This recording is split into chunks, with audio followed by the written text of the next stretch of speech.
Thank you, everybody, for your patience. It sounds like they'll be down momentarily, so thank you for waiting.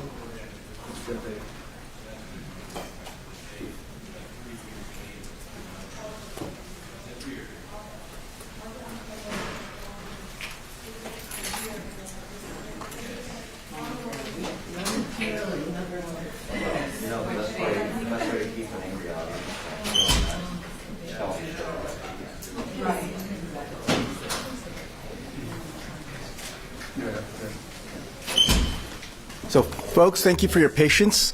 We just wanted to give you a 2-minute warning. The group will be down just in a moment. Thank you.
Good morning, everybody. My name is Sergeant Adam Lobsinger, Lobsinger. I'm the Public Information Officer for the San Francisco Police Department. In just a few minutes, Chief William Scott and District Attorney Brooke Jenkins will be providing an update on the incident at Speaker Nancy Pelosi's office this morning. All right, ladies and gentlemen, Chief William Scott and District Attorney Brooke Jenkins.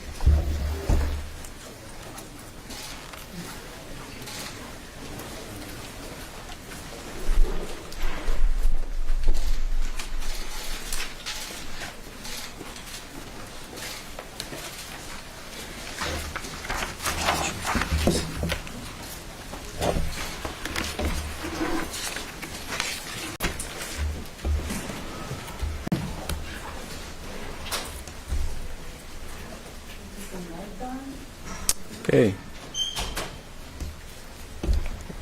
Hey, Rob, can we close that door so we don't get the noise?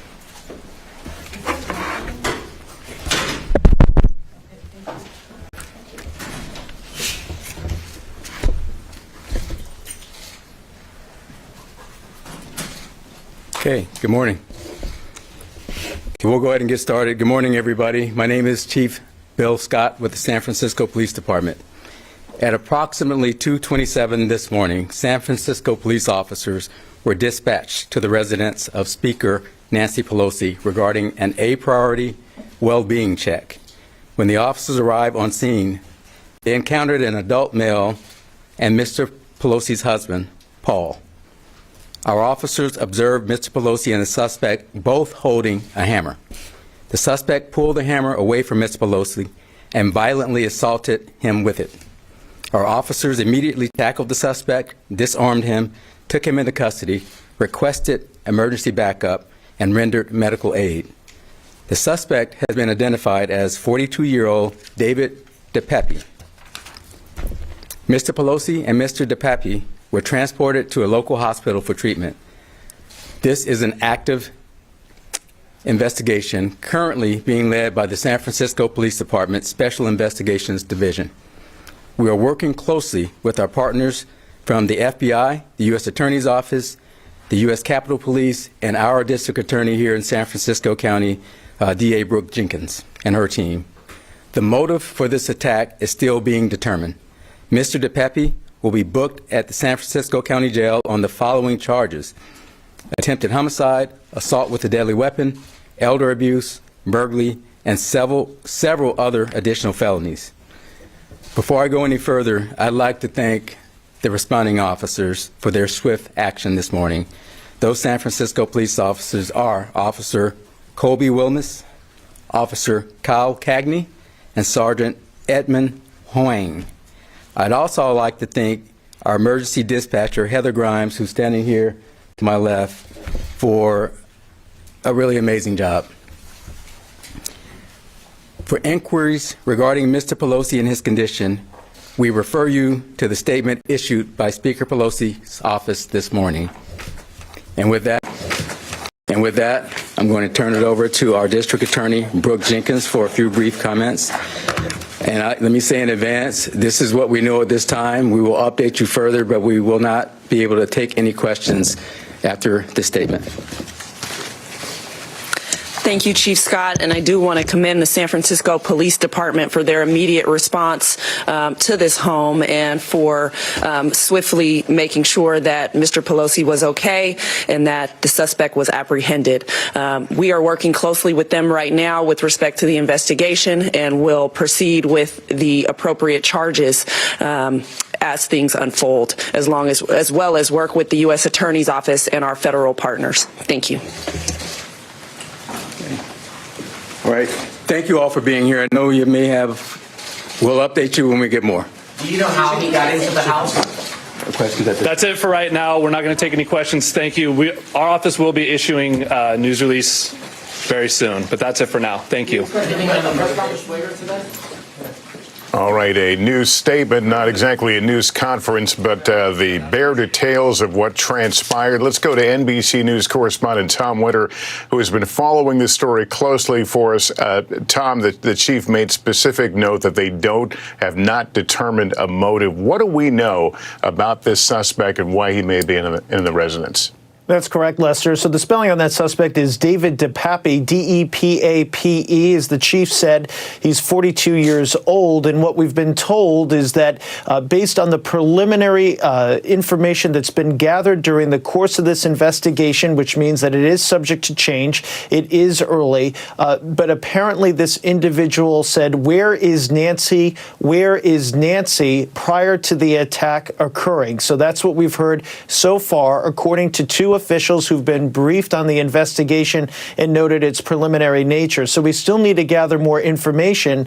And then folks might be wondering, Lester, well, why is it that we don't know a motive if we know what this individual said? We don't know why they said what they said. We don't know why they were looking for the speaker, or presumably the reference to Nancy is to, of course, Speaker Nancy Pelosi. So that's information that we're trying to gather. Initial research about this individual seems to indicate that they are living in a transient community in the nearby Berkeley, California area, but we're still trying to gather more details on them and whether or not they had any previous contacts with law enforcement or any sort of a previous history of mental illness. Again, all details that not only are we trying to get, but presumably law enforcement as well. As you heard, Lester, being charged with attempted homicide, assault, elder abuse, and a host of other charges. And we expect more information on that later today, as well as a press release shortly from the San Francisco Police Department. Listening to Chief Bill Scott, a former top commander at the LAPD, it appears at this point they don't want to go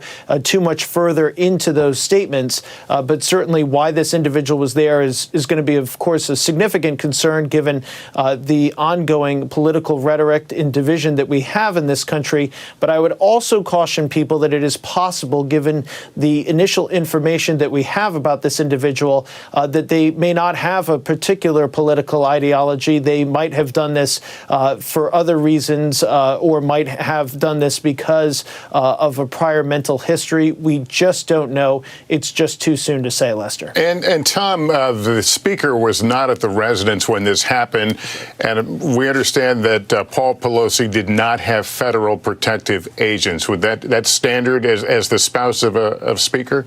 That's exactly correct, Lester. So we know that spouses of members of Congress don't have that protective detail or detail at all that the Speaker would have. The Speaker, because of her position in Congress, does have a U.S. Capitol Police detail assigned to her. They are armed, so she does have security, but there's no indication that any spouse would have this type of security. Obviously, given the threats that we've seen to political leaders over the past several years and the increase in that violence and threats. We've had a shooting at a Capitol, a congressional softball practice. We've had a member of Congress shot, referring to Gabby Giffords, of course. Whether or not now there's more security that needs to be in place, not just for members of Congress, but their immediate family members, that's something that will be looked at in time, I'm sure. But at this point, there's no indication that there was any security there other than what anybody else might have at a normal residence. All right, Tom Witter, thank you. We did not get an update on Paul Pelosi's condition. However, we were told to refer to the statement from the Speaker's office in which they said that he is expected to make a full recovery, again being treated at the hospital there in San Francisco. Let's bring in NBC News correspondent Jacob Ward. He is outside the Speaker's house in San Francisco. Is that neighborhood still considered a crime scene? Well, Lester, at this hour, it is definitely blocked off. We have seen officers from the San Francisco Police Department going up and down the block, going in and out of the house, along with agents from the California office of the Capitol Police, as well as the Federal Bureau of Investigation. At this hour, we know that Paul Pelosi is in the care of Zuckerberg Hospital. That is the main trauma center in San Francisco. The extent of his injuries is not yet clear, but of course, reports there that you heard in the press conference that he was attacked with a hammer suggests that he was certainly injured. We know that much. And now the question is, just as we get into this investigation, who was this David DePape? What was his motivation? And the big question for neighbors here is, how is Paul Pelosi? We don't know how he is. They say he'll make a full recovery, but we don't know the extent of his injuries.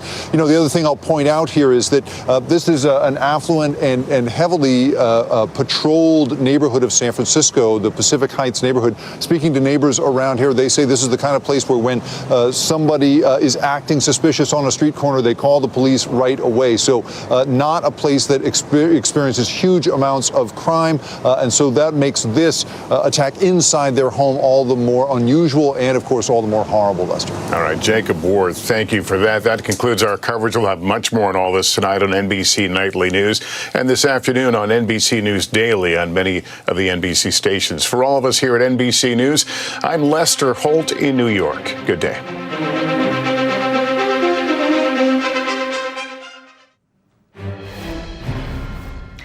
We are following breaking news out of San Francisco. The San Francisco Police Department Chief Bill Scott just made a brief statement to reporters, did not take any questions to